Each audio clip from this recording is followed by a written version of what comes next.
ibu ini adalah pemegang saham CP Lestiani dan Direktur daripada Bluebird Taxi. Sebagai direktur dari Bluebird Taxi, dia juga pemegang saham 15%. Hubungannya dengan CV. Demikian juga di CP 33%. Tetapi kemudian akibat ibu ini mengundurkan diri sebagai wakil direktur, maka inilah dianggap hilang semuanya haknya. Itu tidak benar.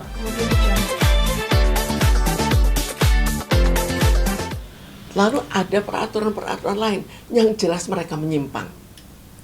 Kalaupun benar, jadi saya anggap mereka benar, nanti pada suatu hari ketemu undang-undangnya terserah di mana, lalu bisa membuktikan. Kalau bisa membuktikan, oke, kita lanjutkan. Kalau tidak bisa membuktikan dan saya bisa membuktikan, siapa yang harus dibenarkan? Ya. Dan cara ini sebetulnya bukan pertama kali dilakukan. Jadi sebelumnya pernah dilakukan pada 1994. Itu juga dilakukan juga. Ada anak perusahaan namanya Sigler. Di situ mereka tiba-tiba membuat akta notaris tanpa pengetahuan saya. Tiba-tiba harta saya hilang. Tapi ketahuannya setelah berapa tahun? 6 tahun baru ketahuan. Kenapa? Karena ini perusahaan yang bekerja sama dengan orang Jerman. Jermannya mungkin lebih terbuka, dia beritahukan, saya nggak ada nama saya. Saya minta, akhirnya saya dapat juga dan terbukti memang tidak ada. Saya gugat saya menang. Itu dalam perkara 270, kalau mau nomornya juga saya berikan, tadi ada, saya berikan. Kemudian ada lagi setelah itu tahun 2000, warisan saya juga dibegitukan juga. Bikin tanpa apa-apa, tiba-tiba saya tidak diundang, kemudian berubah isinya. Kan itu ada kesepakatan sebelumnya, kan ada wasiat. Kebetulan ada wasiat. Kok diingkari semuanya? Jadi itu pun saya gugat lagi di pengadilan agama. Akhirnya saya menang lagi. Apa yang mereka sebutkan sebagai pembagian tidak berlaku. Dan ini ketiga kalinya. Tapi tadi seperti tadi menjadi tanda tanya. Kok berapa lama kok dibiarkan saja? Sebelumnya pernah saya beritahukan bahwa di sini ada terorisme yang bukan kecil. Yang berani saya ungkap hanya yang terbukti. Jadi yang terbukti juga masalah penculikan saya itu ada tertulis dan dibuat di notaris oleh para penculik. Mereka membuat pernyataan, bahkan mereka membuat apa yang harus dilakukan terhadap saya, apa perintah ke mereka. Lalu yang waktu itu belum saya kemukakan pada saat press conference yang lalu, ada beberapa hal. Pertama, bahwa sebetulnya saya juga terorisme yang lain adalah saya ditangkap, surat penangkapan terhadap saya dari kepolisian pada tanggal akhir 30 November yang akhirnya menjadi perkara besar tanggal 6 Desember tahun 2000. Itu bersamaan dengan perayaan hari ulang tahun Polda. Jadi mungkin kalau siapa dari RCTI lihat apa yang ada itu membuat acara di berita utama. Saya nggak tahu namanya apa pada saat itu. Pada jam 6 dan dalam waktu yang cukup lama. Itu bagaimana terjadinya penangkapan terhadap saya. Sekarang penangkapan itu apa? Perbuatan tidak menyenangkan. Kita perlu tanya Pak Kamarudin, apa boleh perbuatan tidak menyenangkan? Kita ditangkap, surat penangkapan langsung, penggeledahan pakaian, rumah dan badan. Tapi di balik itu ada isu-isu yang saya dengar dari tetangga yang tidak bisa saya kemukakan karena tidak ada bukti. Nanti saya malah kena undang-undang ITE. Kemudian ada lagi pada tahun 2013 itu kenapa terungkap 2013? 2013 itu dulu PT Bluebird Taxi mungkin tidak pernah ada menyangka perusahaan yang begitu besar, begitu megah tidak menyesuaikan dengan undang-undang perseroan terbatas. Jadi karena tidak disesuaikan tidak ada hukumnya. Tidak ada bahwa harus membuat rapat umum pemegang saham tahunan. Tidak ada harus membuat rapat harus menunjukkan laporan keuangan tahunan. Itu juga tidak ada. Maka tidak pernah ketahuan. Ketahuannya kenapa? Tahun 2013 tiba-tiba mereka mau jual saham ke masyarakat. Di situ terpaksa disesuaikan dengan undang-undang. Dan dari situ saya kaget juga, saya diundang. Saya memberanikan diundang rapat umum pemegang saham. Saya dengan rasa ya setengah takut, setengah berani, saya beranikan diri untuk datang. Yang terjadi apa? Absensi, 2 kali absensi.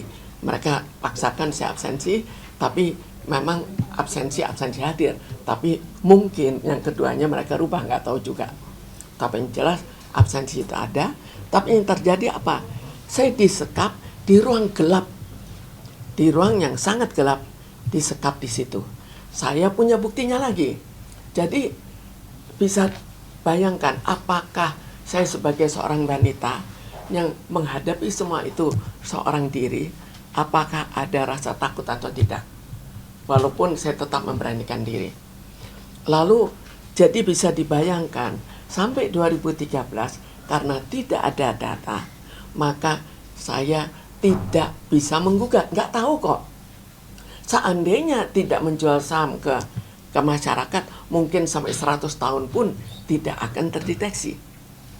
Kemudian apa yang terjadi setelah itu? Setelah itu saya fase pengusutan. Ada apa sih dengan saham saya? Di situ ada, saya lakukan gugatan. 2 kali saya lakukan gugatan. Pertama kali saya tidak menang, tidak kalah NU. Tapi pada saat itu mereka tidak berhasil membuktikan bahwa mereka membayar. Pada gugatan kedua, yang gugatan yang sama karena NU maka saya gugat ulang. Dan di situ kembali lagi tidak bisa membuktikan bahwa mereka membayar.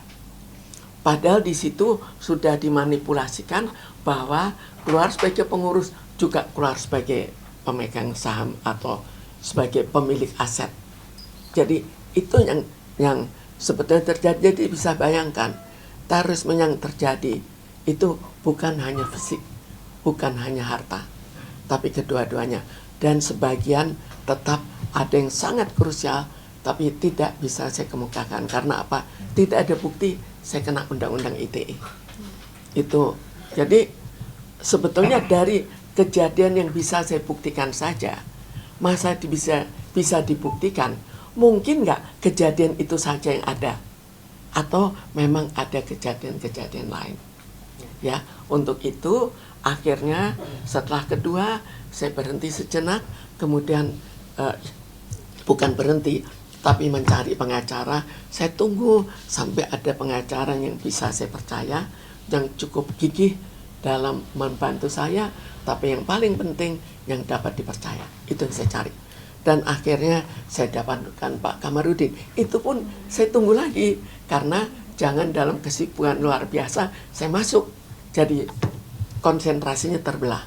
Tapi itulah riwayatnya kenapa akhirnya saya memilih Pak Kamarudin, dan dengan kesibukan yang luar biasa akhirnya tetap melayani saya. Dan karena itu banyak hal yang tidak bisa saya ceritakan karena terlalu sibuk. Jadi saya ceritakan khusus masalah yang sekarang.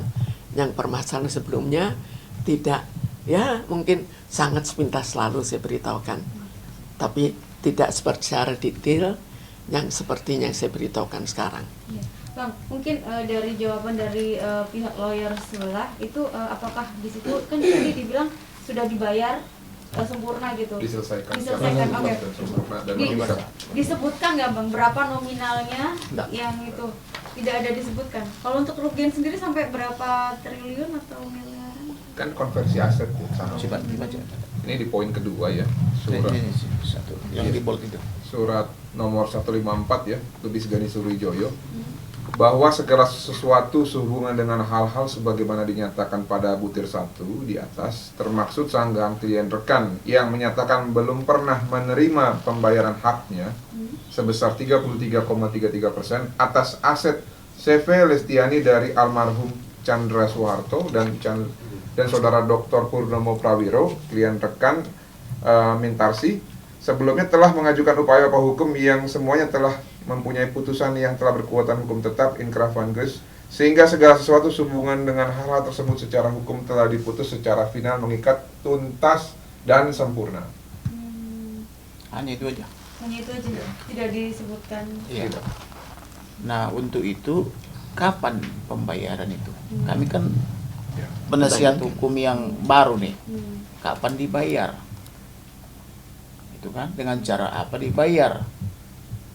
Uangnya kan transfer atau cash atau e-money kan gitu. Itu yang kami tanyakan di surat kami sebelumnya, somasi terakhir nih. Tetapi jawaban ini berulang-ulang.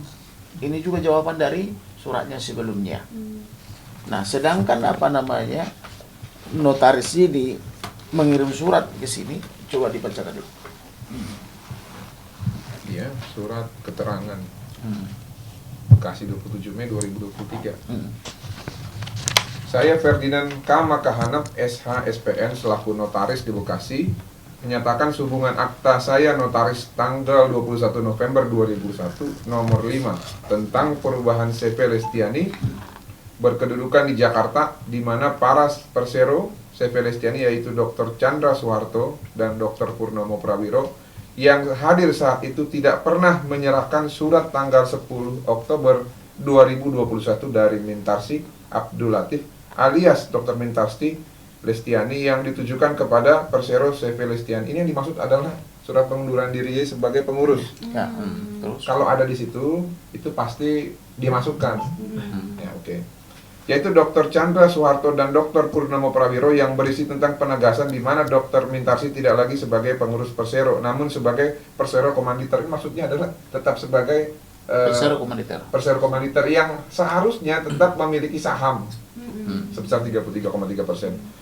Bahwa jika surat tersebut diserahkan kepada saya, maka surat dimaksud dijadikan dasar pembuatan akta notaris 21 November 2001 nomor 5 tentang perubahan CV Lestiani dalam hal nama Dr. Mintarsi Abdul Latif alias Dr. Mintarsi Lestiani sebagai persero komanditer di CV Lestiani. Jadi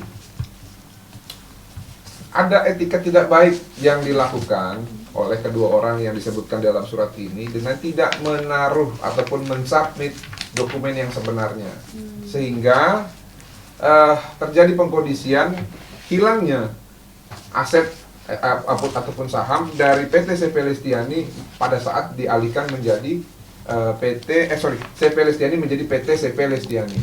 Itu yang dimaksud oleh klien saya tadi. Bagaimana bisa pengurus mengundurkan diri sebagai pengurus itu dianggap sahamnya hangus? Tidak pernah ada di peraturan perundang-undangan seperti itu, karena beda. Pemilik saham itu bisa menjadi pemilik saham karena investasi, sedangkan pengurus itu bisa juga memang dia menjadi pengurus karena pemilik saham. Nah, tapi kalau dia mundur sebagai pengurus, otomatis investasinya tetap bertahan. Nah, ini yang disesalkan oleh klien kita sehubungan dengan jawaban dari rekan dari firma hukum NGS. Namun jawaban ini tidak bisa memberikan suatu jawaban yang bisa membuktikan bahwa sudah ada pembayaran ataupun ganti rugi terhadap saham sebagaimana dimaksud dan termaktub di dalam surat-surat kami. Itu yang kami sesalkan. Oleh karena itu kami akan segera Ya, jadi minggu depan kalau memang seperti ini terus jawabannya berulang, kami akan mencoba dulu polisikan dulu. Karena kenapa? Karena Ibu Mintarsi sampai dengan saat ini tidak mendapatkan haknya. Beliau adalah wakil direktur. Dari wakil direktur dia mundur, maka pemegang saham atau komanditer dia masih komanditer sesuai dengan surat notaris itu. Inilah notarisnya yang melakukan perubahan pertama kali. Jadi menurut Bapak Notaris ini, Ibu ini adalah masih komanditer. Gitu. Bang, tapi ada pernyataan dari Yusuf Salaman nih, corporate secretary dari Bluebird, menyatakan bahwa Ibu Mintarsi itu tidak menjadi bagian dari Bluebird itu sendiri. Tidak pernah. Tidak pernah, dan yang didirikan di tahun 2001. Jadi jawaban mereka tergantung seperti apa. Itu tidak dijawab ke kami. Kami memberikan surat. Ibu ini adalah pemegang saham CP Lestiani dan Direktur direktur PT daripada Bluebird Taxi. Bluebird Taxi. Sebagai direktur dari Bluebird Taxi, dia juga pemegang saham 15%. 15% 15%. dalam hubungannya dengan CV. Demikian juga di CP 33%. Tetapi kemudian akibat ibu ini mengundurkan diri sebagai wakil direktur, maka inilah dianggap hilang semuanya haknya. Itu tidak benar. Mengundurkan diri sebagai pengurus bukan berarti mengundurkan diri sebagai pemegang saham gitu loh. Nah, kalaupun dia andaikan pula dia mengundurkan diri sebagai direktur, nah sahamnya di mana? Ya dong, sahamnya di mana?